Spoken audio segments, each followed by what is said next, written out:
Gaano kayaman sina Paul Jake Castillo at Kay Abad?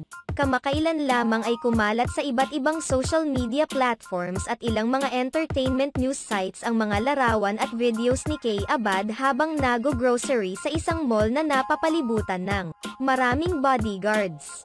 Dahil dito, marami ang napapatanong kung gaano nga ba kayaman ang mag-asawang Paul Jake Castillo at Kay Abad.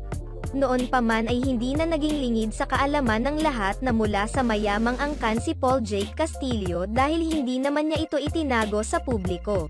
Kilala ang pamilya ni Paul Jake Castillo na nagmamay-ari sa pharmaceutical company na IPI na may 14th branches nationwide. Sa kabila nito, hindi naman umasa sa yaman ng kanyang pamilya sina Paul Jake at Kay Abad. Nagtatag ng sariling negosyo si Paul at pinasok ang food industry. Si Paul ang nagmamay-ari ng sikat na lechonan sa Cebu, ang Yubab Lechon de Cebu na nagsimula noon pang 2012. Bukod pa rito, sila rin ang nagmamay-ari ng Griller's Steakhouse. Hindi man involved si Kay sa pagmamanage ng Griller's Steakhouse, sinisiguro naman niya na may maitutulong siya kahit papaano. Nagmamay-ari rin silang mag-asawa ng isang rest house sa isang beach sa Cebu.